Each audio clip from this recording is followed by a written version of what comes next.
নির্দিষ্ট কারো জন্য জায়গা দখল করে রাখা না যায়। যে আগে আসবে সে আগে বসবে, পরে এসে কাঁধ ডিঙ্গিয়ে ডিঙ্গিয়ে আগে যাবে, এতে ডাবল গুনাহ হবে। 1 নম্বর গুনাহ হবে মানুষকে কষ্ট দেওয়ার গুনাহ। শুক্রবারে আসবে, বয়ান শেষ হওয়ার পর খুতবা শুরু হওয়ার আগ দিয়ে আসবে, সবার পরে মুরব্বী বাপের বয়সী দাদার বয়সী মানুষগুলোর সরায়া সরায়া কাঁধ ডিঙ্গা ডিঙ্গা গিয়ে বসবে সামনে। কেন? এজন্য না যে সামনে বসলে সওয়াব বেশি। আরে সামনে বসলে সওয়াব বেশি বুঝলে আগেই আসতো, কারণ আগে আসলে না সওয়াব বেশি, পাছে আসলে তো সওয়াব বেশি না। কিন্তু আসবে পরে, যাবে আগে। কেন? অন্যদের সঙ্গে পেছনে বসলে তার মান চলে যাবে। নিজেকে এমন একটা স্তরে আসীন করেছে, এখন অন্যদের মতো করে আর চলতে পারে না। আমি তো এটা ভেবে অবাক হই, আল্লাহ যখন ফেরেশতাদেরকে বলেছিলেন আদমকে সেজদা দাও, জিবরিল আমিন আপত্তি করেছিলেন, ইসরাফিল আপত্তি করেছিলেন, মিকাইল কোনো প্রশ্ন তুলেছিলেন, আরে নূরের তৈরি ফেরেশতারাও আপত্তি করেন নাই। সেখানে আগুনের তৈরি ইবলিস কি হালুয়া হয়ে গেছে, কোন ক্ষেতের মূলা হয়ে গেছে, সে বলল আমি তো পারবো না। মুই কি হনুরে টাইপের একটা ভাব, আরে আমার দ্বারা এটা হবে না। কেন হবে না? আনা খাইরুম মিন, কোরআনে তার বাক্য এসেছে, আনা খাইরুম মিন, আমি হলাম উত্তম আদমের চাইতে, মানে সে হলো উত্তম, আদম নবী হলো অধম। বলেন না নাউযুবিল্লাহ। কেন উত্তম? হাস্যকর যুক্তি, খালাক্তানি মিন নার ওয়া খালাক্তাহু মিন তিন, আমাকে বানিয়েছো আগুন দিয়ে, তাকে বানিয়েছো মাটি দিয়ে। আরে বলো, যাদেরকে বানিয়েছে নূর দিয়ে তারাই তো আপত্তি করলো না। আর মূল আদেশ কিন্তু তাদের উদ্দেশ্যেই ছিল। আল্লাহ কিন্তু আলাদা করে বলেন না ইবলিস সিজদা দে, বলেছেন আল্লাহ ফেরেশতাদেরকে বলেছেন। আর যেহেতু সে ফেরেশতাদের মধ্যে থাকতো, সুতরাং আদেশের ব্যাপকতার মধ্যে সেও অন্তর্ভুক্ত ছিল। তো যাদের উদ্দেশ্যে মূল আদেশ তাদের কারো গায়ে লাগলো না, মাঝখান দিয়ে বেচারার কলিজার আগুন আর নেবে না। হিংসা বলে কারে? আসমানের প্রথম পাপ হিংসা, জমিনের প্রথম পাপ হিংসা। আসমানের প্রথম পাপ এটাই ছিল, ইবলিস আদম আলাইহিস সালামের সঙ্গে বেয়াদবি করেছিল, নবীর শানে গোস্তাখি করেছিল। দুনিয়ার প্রথম পাপ কি? কাবিল খুন করেছিল হাবিলকে। একই মায়ের পেটের ভাই, একই বাপের ঔরস থেকে আসা ভাই, কিন্তু খুনোখুনি করে ফেলেছিল। কিসের কারণে? সিরেফ হিংসার কারণে। ওয়ামিন শাররি হাসিদিন ইদা হাসাদ, আল্লাহ হিংসুকের হিংসা থেকে, হিংসার ক্ষতি থেকে আশ্রয় চাই যখন সে হিংসা করে। মা মিন জাসাদ ইল্লা ওয়া ফীহি হাসাদ, এমন কোনো মানুষ নাই যার শরীরে হিংসা নাই। আপনি বলবেন হুজুর কি কইলেন, তাইলে কি আমাদেরও হিংসা আছে? অবশ্যই আছে। এজন্য নবী হিংসা কোথায় করতে হবে সেটা শিখিয়ে দিয়েছেন। কারণ বৈধ ব্যবহার না জানলে ব্যবহার অবৈধভাবেই হয়। বিয়ে কিসের জন্য? যাতে করে 2 নম্বরই পন্থায় চাহিদা নিবারণ না করে। কারণ আল্লাহ তো জানেন বান্দার ভেতরে চাহিদা আছে, যিনি সৃষ্টি করেছেন তিনি কি জানবেন না?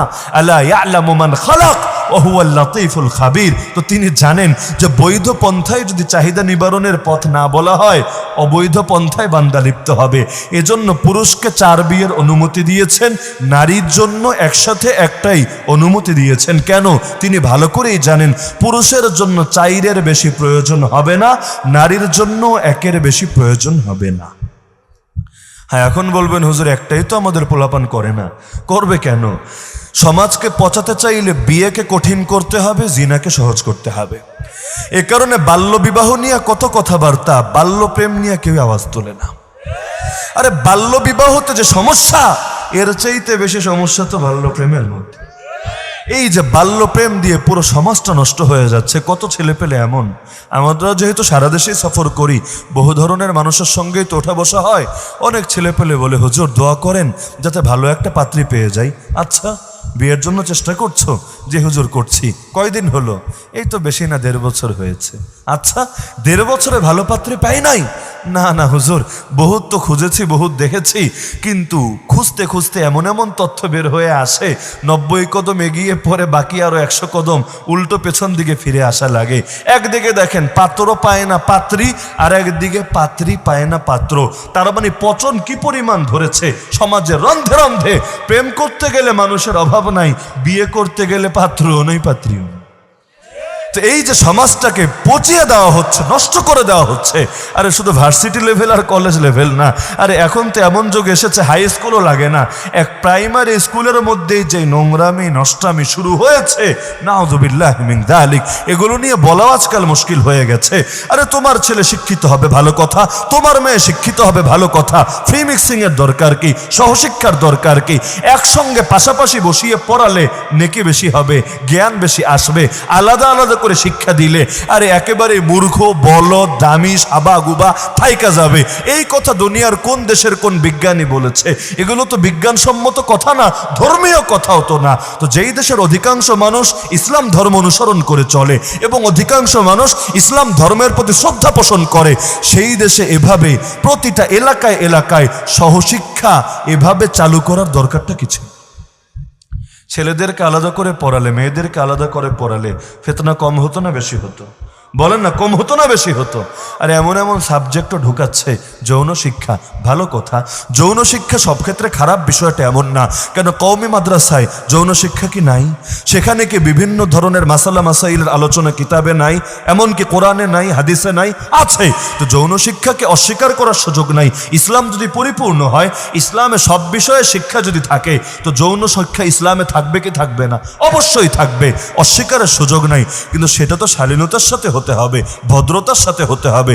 এখন ছেলেকে আর মেয়েকে বসিয়ে একসঙ্গে যদি যৌন শিক্ষা দেওয়া হয়, কাদের বিষয় নিয়ে আলোচনা করবে? ছেলের বিষয় নিয়ে আলোচনা করলে মেয়ের মনের মধ্যে ওয়াসওয়াসা ঢুকবে নাকি ঢুকবে না? আবার মেয়ের বিষয় নিয়ে আলোচনা করলে ছেলের অন্তরের মধ্যে ওয়াসওয়াসা ঢুকবে নাকি ঢুকবে না?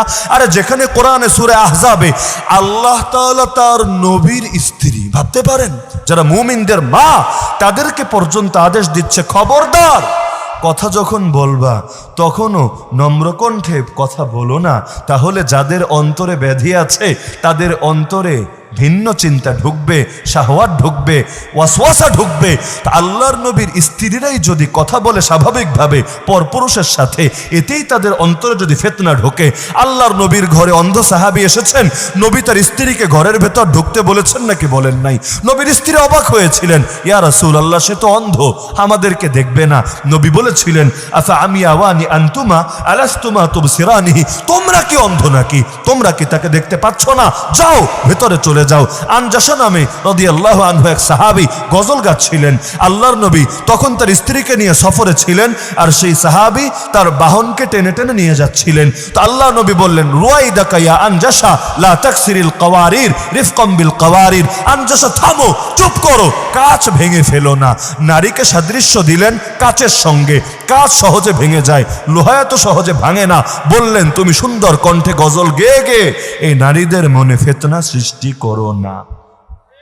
তা যেখানে আমার নবী, তার স্ত্রী, যারা মুমিনদের মা, মুমিনদের মা বুঝেন, নবী দুনিয়া থেকে চলে গেলেও যাদেরকে কেউ বিয়ে করতে পারে না, মাকে আবার বিয়ে করা যায় নাকি?